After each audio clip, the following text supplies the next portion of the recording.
Hello everyone, welcome to घर बैठे पढ़ो। आज हम क्लास 10th का साइंस 2 का पहला chapter heredity and evolution start करने वाले हैं। So are you ready? Let's begin this chapter. तो सबसे पहले जानते हैं कि हेरिडिटी का मतलब क्या होता है। हेरिडिटी हमारे ग्रैंडफादर्स में और हमारे पापा में हम कुछ बायोलॉजिकल कैरेक्टर्स की सिमिलैरिटीज नोटिस करते हैं, जैसे कि उनके बालों का कलर, उनके फेस का कलर, आईज का शेप, आईज का कलर, ये सारी चीजें हमें सिमिलर दिखती है। तो ऐसा कैसे होता है? Basically heredity is nothing but the transfer of these characters from one generation to another generation. और ये ट्रांसफर जीन्स के थ्रू होता है। हमारे डीएनए में जीन्स प्रेजेंट होते हैं। उस जीन्स के थ्रू हमारे पेरेंट्स के जो कैरेक्टर्स होते हैं वो हम में आते हैं। यही transfer of biological characters genes के थ्रू एक जनरेशन से दूसरे जनरेशन में, इसी को हम हेरिडिटी कहते हैं। ठीक है, ओके, चलो। यहाँ पे हम कुछ साइंटिस्ट के नाम देख सकते हैं and we can see their contribution. So first of all, Gregor Johann Mendel, he is the pioneer of modern genetics. मतलब मॉडर्न जेनेटिक्स को जिसने किक स्टार्ट किया था वो यही थे, ग्रीगर जोहान मेंडल। 1901 में ह्यूगो टी ब्रिस ने म्यूटेशनल थ्योरी में जो सडन चेंजेस थे उनको समझा था और उन्हें लोगों को भी समझाया था। So his contribution is very important. 1902 में वॉल्टर सटन ने ग्रासहोपर में पेयर्ड क्रोमोसोम्स देखे थे।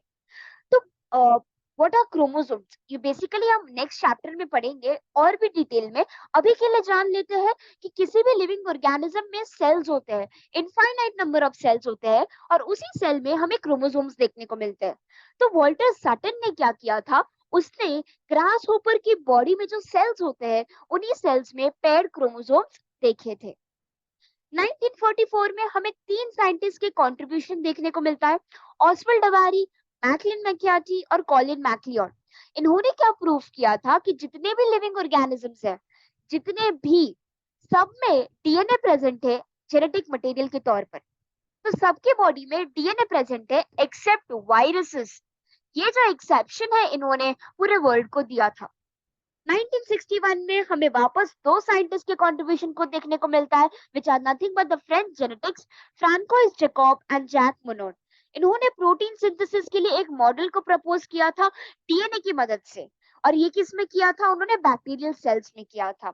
So please remember these names of the scientist and the contribution. Okay, चलो।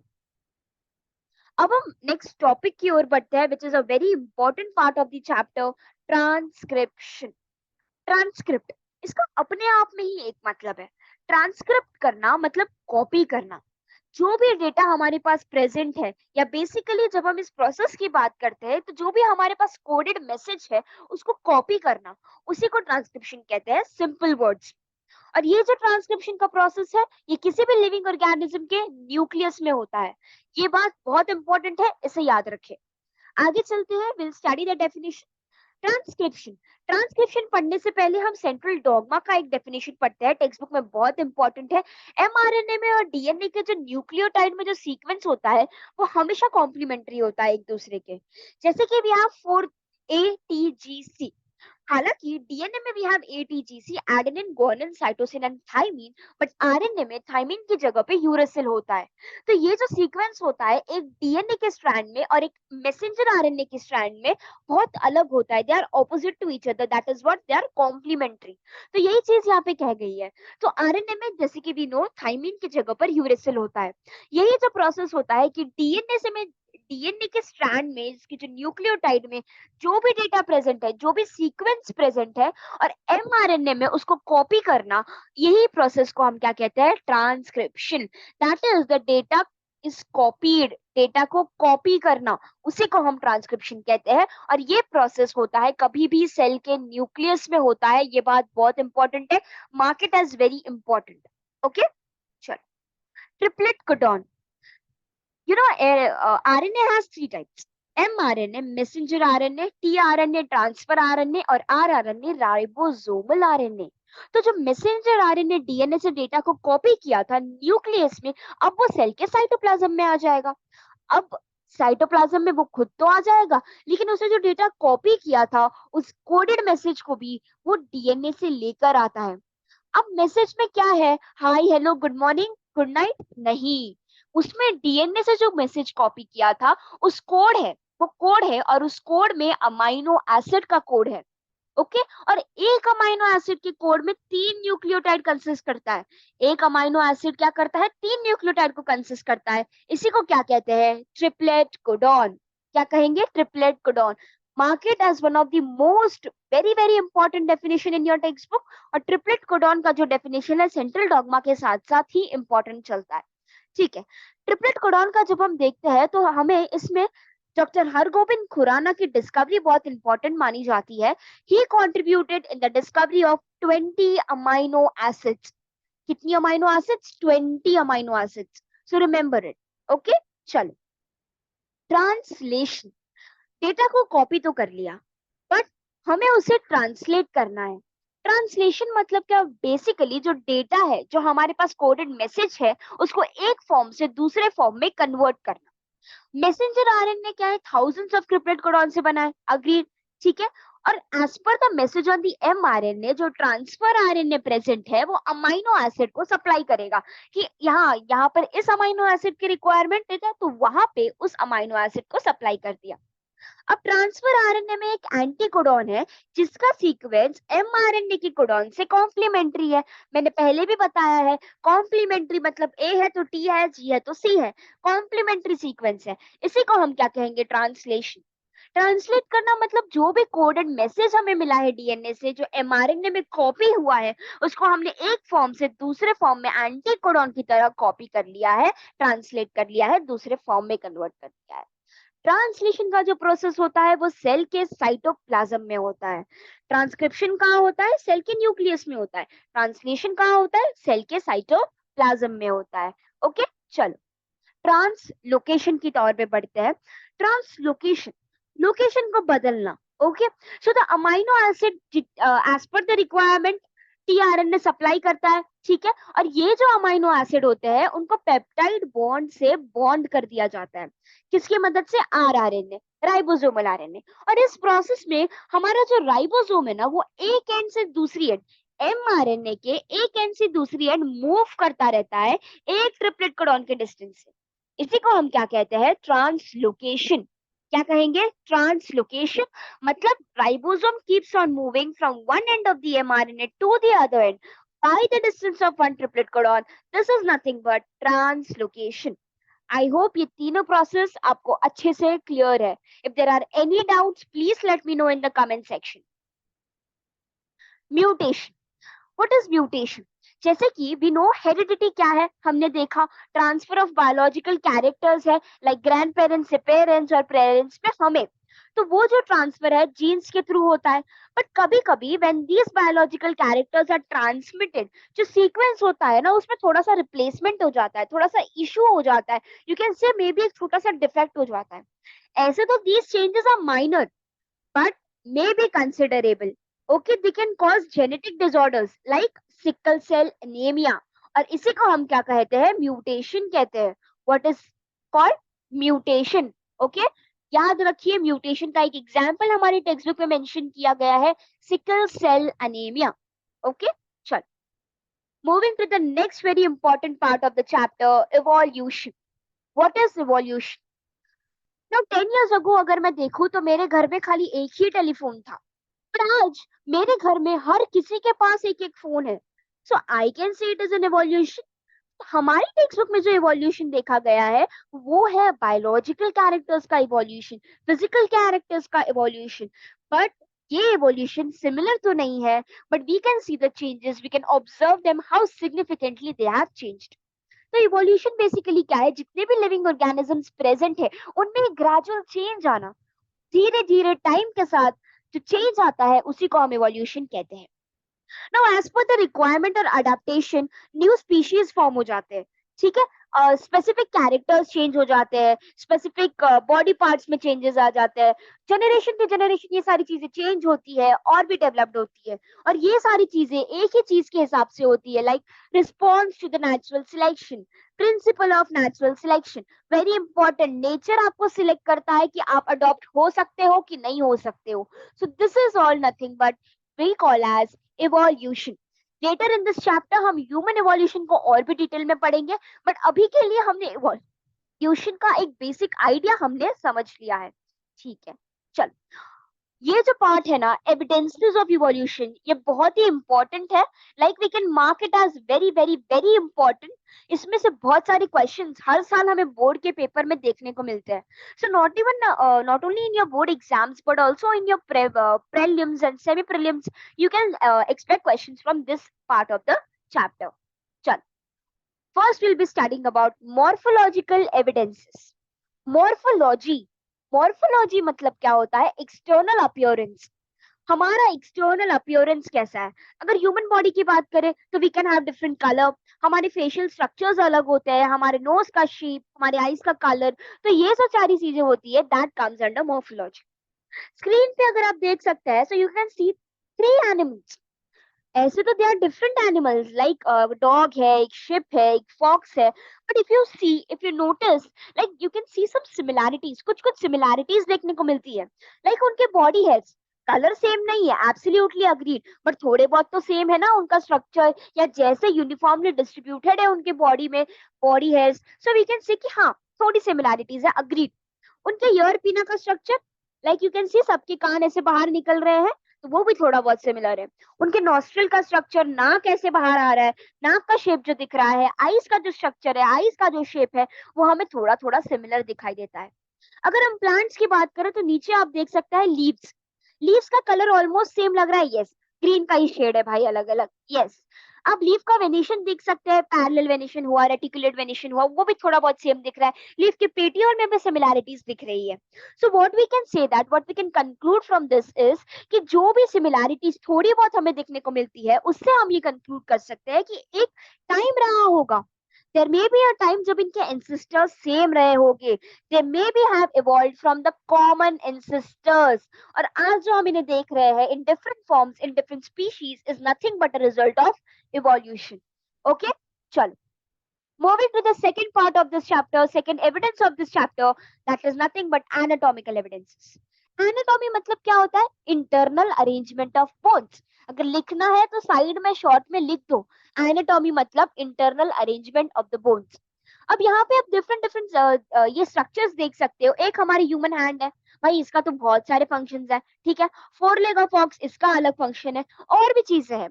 बट अगर आप नोटिस करें तो इनका जो जॉइंट्स है, like if you could see, ये जो जॉइंट्स है वो थोड़े बहुत मुझे सिमिलर दिख रहे हैं।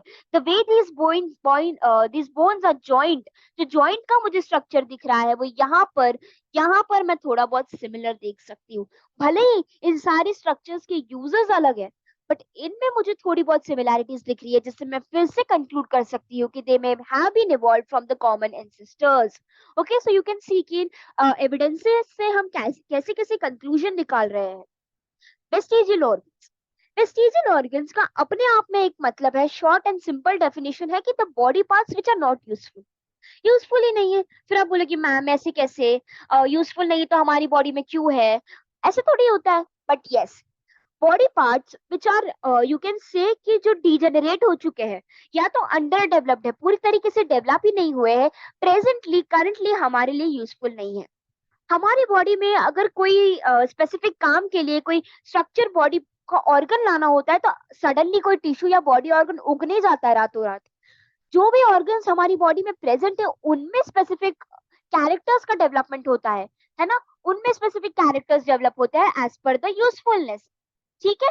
सो ये जो चेंजेस भी होते हैं ना, they are slow and gradual, धीरे धीरे होते हैं। It takes thousands of years, millions of years to for these changes to take place, ठीक है। Now as you can see appendix, it is not useful in us, but ये cattles और ruminants में useful होता है। Year muscles हमारे लिए तो यूजफुल नहीं है, लेकिन मंकी के लिए उनके कानों को मूव करने के लिए यूजफुल है। वैसे ही विजडम टीथ, बॉडी हेयर्स हमारे लिए यूजफुल नहीं है, लेकिन पोलर बेयर उनके लिए बहुत यूजफुल है। They stay in the north poles, और उनके लिए कोल्ड से प्रोटेक्ट करने के लिए बॉडी हेयर्स बहुत काम आते हैं। ओके, ठीक है, समझ आई बात? चलो, palaeontology the study of fossils, short में मेंशन कर दो palaeontology the study of fossils. इसमें हम फॉसिल्स की बात करेंगे ना। कभी कभी बहुत कोई नेचुरल डिजास्टर आ जाता है, फ्लड्स, अर्थक्वेक कुछ आ जाता है, तो बहुत सारे लिविंग ऑर्गेनिजम्स की वहां डेथ हो जाती है और उनके रूमिनेंट्स और इंप्रेशंस वही ग्राउंड में प्रिजर्व हो जाते हैं, वही वैसे के वैसे प्रिजर्व हो जाते हैं और फिर वो फॉसिल्स में कन्वर्ट हो जाते हैं। नाउ इन दिस पार्ट हमें एक बहुत इंपॉर्टेंट टॉपिक और भी सब टॉपिक देखने को मिलता है, कार्बन डेटिंग मेथड। जब कोई लिविंग ऑर्गेनिज्म की डेथ हो जाती है तो उसमें कार्बन कंजप्शन स्टॉप हो जाता है, बट C14 जो कि कार्बन का एक आइसोटोप है जो रेडियो एक्टिव है, उसका डीकेइंग प्रोसेस चालू रहता है। तो एक फॉसिल से हम ये कैलकुलेट कर सकते हैं कि उसे मरे हुए कितना टाइम हुआ या कितने साल पहले का है, 200 साल, 300 साल, कितने पहले का, हम ये आइडेंटिफाई कर सकते हैं। कैसे? C14 और C12 का जो रेशियो निकल के आता है ना, उससे हम ये आइडेंटिफाई कर सकते हैं कि ये फॉसिल कितना पुराना है, या फिर जो C14 का रेडियो एक्टिविटी है उससे भी हम ये पता कर सकते हैं। So like it is very useful to determine the age of the fossil and it is an important evidence, palaeontological evidences. Connecting links, okay, connecting links की अगर हम बात करें तो जो ऐसे स्पेसिफिक लिविंग ऑर्गेनिज्म जो दो फाइलम को कनेक्ट करते हैं, पेरिपेटस की बात करें तो इसमें सेगमेंटेड बॉडी है, if you could see segmented body है, थिन क्यूटिकल है, पैरापोडिया लाइक ऑर्गन्स है। तो इससे हम क्या करते हैं कि पेरिपेटस, और भी अगर इसके फीचर्स देखें तो इसके पास क्या है, इसके पास है ट्रैकियल रेस्पिरेशन और ओपन सर्कुलेटरी सिस्टम है। इससे हम क्या कह सकते हैं कि एनिलिडा और आर्थ्रोपोडा के बीच पेरिपेटस एक कनेक्टिंग लिंक है। लंग फिश की बात करें तो लंग फिश, इसका रेस्पिरेशन लंग्स के थ्रू होता है, इसका ये जो है रेस्पिरेशन लंग्स के थ्रू होता है, पर ये अपने आप में एक फिश है, सो you can see it is also a connecting link. Duckbill platypus, ये जो है ना, ये जो लिविंग ऑर्गेनिज्म है वो एग्स ले करता है रेप्टाइल्स की तरह, बट इसके पास मैमरी ग्लैंड्स भी प्रेजेंस है, इसका मतलब ये मैमल्स पे भी एक रिलेशन शो करता है। सो you can say that duckbill platypus is a connecting link between mammals and reptiles. तो आप देख सकते हैं कि ये जो लिविंग ऑर्गेनिजम्स है कनेक्शन फॉर्म करते हैं दो फाइलम्स के बीच में, या दो टाइप के जो क्रिएचर्स है उनसे कनेक्शन शो करते हैं। ठीक है, understood? Okay, embryological evidences. Embryological evidences मतलब जो एम्ब्रियो होता है उसके जो सिमिलैरिटीज होती है ना, if you see in the initial stage में अगर हम देखें तो एम्ब्रियो जो ये दिख रहे हैं वो ऑलमोस्ट मुझे सिमिलर दिख रहे हैं। आप नहीं बता सकते कि ह्यूमन एम्ब्रियो है या एनिमल एम्ब्रियो है, you can say that no, we can not say that, क्योंकि हम डिटरमाइन ही नहीं कर पा रहे। बट यहाँ पे अगर हम फर्स्ट स्टेज में देखेंगे तो हमें ऑलमोस्ट सारे एम्ब्रियो सिमिलर दिख रहे हैं, बट जैसे जैसे स्टेज 1, स्टेज 2, स्टेज 3 आ रहा है, सिमिलैरिटीज डिक्रीज हो रही है, we can see the similarities decreasing, और ये एम्ब्रियोज में जो है like they develop into different organisms. But initial stage में हमें सिमिलैरिटीज दिख रही है, इससे कि हम ये क्या कह सकते हैं कि इनके कॉमन एंसेस्टर्स है जिससे ये अलग अलग स्पीशीज में डेवलप हो रहे हैं। ओके, सो ये 6 एविडेंसेस जो है आई होप आपको अच्छे से समझे हैं। मैं फिर से बोल रही हूँ, if you have any doubt regarding any of these topics kindly mention in the comment section. Okay, चलो, Darwin's theory of natural selection. Okay, Charles Darwin ने बहुत सारे स्पेसिमेन कलेक्ट किए थे प्लांट्स के, एनिमल्स के, उन ऑब्जर्वेशंस पर डिपेंड करके उन्होंने एक बुक भी लिखी थी, origin of species. Now he published the theory of natural selection जिसका मेन एस्पेक्ट था survival of fittest, survival of fittest. Now I will explain this theory, कान खोल के सुन लो, बहुत इंपॉर्टेंट है। डार्विन थ्योरी ने क्या बोला था कि हर लिविंग ऑर्गेनिज्म को इस वर्ल्ड में, इस नेचर में रहने के लिए एक दूसरे के साथ compete करना पड़ता है, पर इस कंपटीशन में वही ऑर्गेनिजम्स जीतते हैं जिनके पास वो स्पेसिफिक कैरेक्टर्स होंगे, स्पेसिफिक मॉडिफिकेशंस होंगे जो अडॉप्ट कर सकते हैं, that is they should fit the eligibility criteria of the survival of the fittest. और जो लिविंग ऑर्गेनिजम्स आज इस क्राइटेरिया को फुलफिल कर लेते हैं वो तो रह जाते हैं, उनमें स्पेसिफिक फिर डेवलपमेंट होते हैं एज पर द रिक्वायरमेंट, और फिर उनकी जनरेशन टू जनरेशन आती है। पर जो लिविंग ऑर्गेनिजम्स इस कंपटीशन में नहीं जीत पाते, मतलब वो इस नेचर में, नेचुरल सिलेक्शन में रहने के लिए अडॉप्टेशंस कोई नहीं ले पाते, तो फिर वो लिविंग ऑर्गेनिजम्स पेरिश हो जाते हैं, डिजेनरेट हो जाते हैं। This is the theory of Darwin, है ना, Darwin's theory of natural selection, the nature itself selects the living organisms who are eligible और जिनके पास यूजफुल मॉडिफिकेशंस है।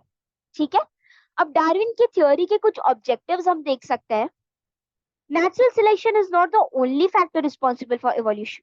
Yes, very useful. इवोल्यूशन के लिए नेचुरल सिलेक्शन है ना, वो इकलौता फैक्टर नहीं, there may be other reasons too. Darwin did not mention any explanation about useful and useless modifications. Darwin ने ये तो कहा कि यस, अगर आपको रहना है, अगर आपको सर्वाइव करना है, सस्टेन करना है, तो आपके पास ये यूजफुल मॉडिफिकेशंस होने चाहिए, बट उनके बारे में कोई एक्सप्लेनेशन नहीं दिया था। There is no explanation about slow and abrupt changes. मैंने हमेशा कहा है कि चेंजेस या इवोल्यूशन जो टेक प्लेस करता है वो स्लो और ग्रेजुअल होता है, और उसके बारे में भी डार्विन की थ्योरी में कोई एक्सप्लेनेशन नहीं था। Irrespective of these objections, Darwin's work has been considered as a milestone. Okay. Lamarckism. ठीक है, Lamarckism. Sure. Now, what is Lamarckism? Lamarckism is given by Jean-Baptiste Lamarck. Now, what did he say? He gave the theory of inheritance of acquired characters. Okay, चलो पढ़ते हैं। ये मैंने short में उसको summarise कर दिया है Lamarckism को। ना ऑर्गेनिजम्स को स्पेसिफिक एक्टिविटीज परफॉर्म करनी होती है, लाइक खाने के लिए, हंटिंग के लिए, सर्वाइव करने के लिए। अब कुछ ऑर्गन्स उनको इन कामों के लिए यूजफुल होते हैं, तो उन ऑर्गन्स का डेवलपमेंट होता है, like these organs get developed as per the usefulness. But some organs जो कि कोई काम के नहीं होते, जैसे कि वेस्टिजियल ऑर्गन्स, उनका डिजेनरेशन हो जाता है। और ऐसे ही ऑर्गन्स को स्पेसिफाई करके कि यस, ये ऑर्गन्स यूजफुल है तो इनको डेवलप करो, और ये ऑर्गन्स यूजलेस है तो इनको डिजेनरेट करो। फिर जो एक्वायर्ड कैरेक्टर्स होते हैं वो नेक्स्ट जनरेशन को ट्रांसफर किए जाते हैं। सो this is nothing but the theory of Lamarck. जैसे कि you can see about the neck of giraffe. Giraffe की नेक देखते हैं नाउ, अभी उसकी जो लंबी जो गर्दन है ना, वो उसको खाने में, फूड ढूंढने में, ट्रीज के लीव्स खाने में हेल्प करती है। सो बेसिकली इस चीज का डेवलपमेंट होता है जनरेशन टू जनरेशन, उसकी नेक को वैसे ही बनाया जाता है, वैसे ही उसमें डेवलपमेंट होता है जिससे कि वो सस्टेन कर सके। This is the theory of लमार्किज्म। Okay, I hope आपको समझा है अच्छे से। मैंने इसको बहुत ही शॉर्ट में और अच्छे से एक्सप्लेन किया है कि जो ऑर्गन स्पेसिफिक एक्टिविटीज के लिए काम आते हैं उनका डेवलपमेंट होता है, और जो ऑर्गन्स काम नहीं आते हैं उनको डिजेनरेट कर दिया जाता है, और फिर जो अक्वायर्ड कैरेक्टर्स है वो generation to generation pass on होते हैं। ठीक है, चलो। Human evolution, okay, very important part of this chapter and the last topic. But इसे पढ़ने से पहले मैं एक चीज बता दूं, मैं आगे बताना भूल गई। ओके, इवोल्यूशन की जब हमने बात की थी तो basically there were the slow and gradual changes. मतलब कोई भी स्पेसिफिक पार्ट में ग्रेजुअली चेंज होता है एज पर द रिक्वायरमेंट। तो 3.5 बिलियन इयर्स अगो हम देखें ना, तो लाइफ थी ही नहीं, अर्थ पे लाइफ इनएग्जिस्टेंट थी। ओके, फिर धीरे धीरे छोटे छोटे एनिमल्स आए, सिंपल ऑर्गेनिजम्स आए, यूनिसेलुलर आए, फिर और भी कॉम्प्लेक्स और मल्टीसेलुलर ऑर्गेनिजम्स आए। इसी से हम कहते हैं कि धीरे धीरे लाइफ डेवलप हुई। पहले जहाँ लाइफ एग्जिस्ट ही नहीं करती थी, अब we have a huge diversity of plants and animals. Animals की बात करें तो यूनिसेलुलर ऑर्गेनिजम्स से मल्टी सेलुलर ऑर्गेनिजम्स तक है, like we have the unicellular amoeba, और हमारे पास एक मल्टी सेलुलर ह्यूमन बॉडी है। तो हम देख सकते हैं कि हमें एनिमल्स में कितनी डाइवर्सिटी देखने को मिलती है। प्लांट्स की बात करें तो we have the chlorella which is like very simple, और हमारे पास है banyan tree which is very huge. तो ये जो प्लांट डाइवर्सिटी है ये भी धीरे धीरे स्लोली और ग्रेजुअली इवॉल्व हुई है, स्लोली इसमें डेवलपमेंट हुआ है। तो इसी से हमें थ्योरी ऑफ इवोल्यूशन पता चलती है। और जो फर्स्ट लिविंग ऑर्गेनिज्म था प्रोटोप्लाज्म, वो ओशन में आया, he was found in the ocean. फिर धीरे धीरे changes took place, 3000 years or 3000 million years took to take place these changes. So all these changes have been slow and gradual, और इनमें जो प्रोग्रेसिव डेवलपमेंट हुआ है उसी को हम इवोल्यूशन कहते हैं। ओके, सो आई होप आपको इवोल्यूशन का जो भी मेन आइडिया है, वो जो कॉन्सेप्ट है, आपको समझ आया है। अब हम बढ़ते हैं ह्यूमन इवोल्यूशन की तरफ, which is the last part of the chapter and very important part itself.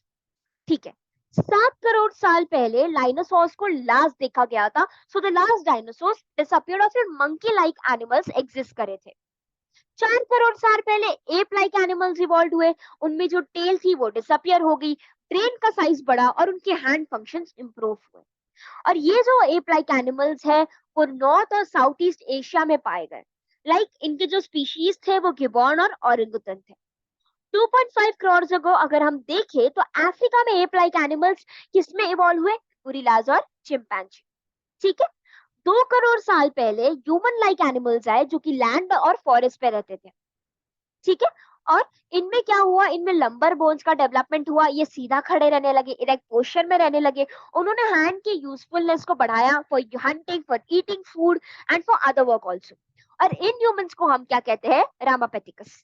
40 lakh साल पहले जो हमारा एप था वो साइज में बढ़ा, वो और इंटेलिजेंट हो गया, उसने ब्रेन यूज करना चालू किया, and therefore these species are called as the australopithecus. 20 lakh साल पहले morphology similar to the genus homo develop हुआ। मॉर्फोलॉजी मतलब हमने देखा था एक्सटर्नल अपीयरेंस जो है वो होमो की तरह सिमिलर डेवलप हुआ, and these species are called as nothing but the skilled human. 15 lakh साल पहले human walking with erect posture was evolved, और ये कहाँ देखे गए थे, China, Indonesia and some parts of the Asian subcontinent. 1 साल पहले डेवलपमेंट कहाँ हुआ, ब्रेन में। धीरे धीरे ह्यूमन और भी इंटेलिजेंट होने लगा, ब्रेन का साइज बढ़ने लगा and uses of the brain increased, और फायर की डिस्कवरी हुई। 50,000 साल पहले ब्रेन इवॉल्व हुआ, और क्लास वाइज मैन जिसे हम होमो सैपियंस या फिर द क्रो मैग्नन मैन कहते हैं, उनका इवोल्यूशन चालू हुआ।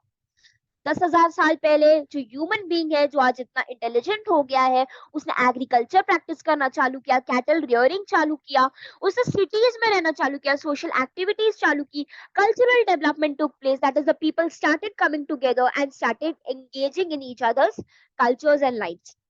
5,000 साल पहले art of writing was invented, लोगों ने लिखना चालू किया, उस आर्ट को खुद सीखा और आगे भी स्प्रेड किया। 400 साल पहले modern sciences emerged, you can say the medical science, homeopathy, all these things were developed. And 200 साल पहले हमारी इंडस्ट्रियल सोसाइटी डेवलप हुई, जो आज हम देख सकते हैं कितने बड़े, कितने लार्ज स्केल पे डेवलप हो चुकी है। सो ऑल दीज जो डेवलपमेंट्स हुए वो धीरे धीरे हुए, स्लोली हुए, ग्रेजुअली हुए। 200 साल पहले इंडस्ट्रियल सोसाइटी एस्टैब्लिश हुई थी, आज industrial society like they have reached a significant position. तो हम देख सकते हैं कि जो भी इवोल्यूशन चेंज होता है हर एस्पेक्ट में, वो स्लो और ग्रेजुअल होता है। ठीक है, so with this we have completed this chapter. अगर आपको इस चैप्टर में कोई भी डाउट्स है, please mention in the comment section. अगर आपको कोई फीडबैक देनी हो तो वो भी आप कमेंट सेक्शन में देख सकते हैं। आप एंड वी विल हम कोशिश करेंगे कि आपको जल्द से जल्द रिप्लाई दें। सो आई होप आपको इस चैप्टर का हर कॉन्सेप्ट समझा है। अगर कोई भी डाउट्स हो तो कमेंट सेक्शन में रिप्लाई करें, and please like this video, subscribe our channel and share this video with your friends. Thank you.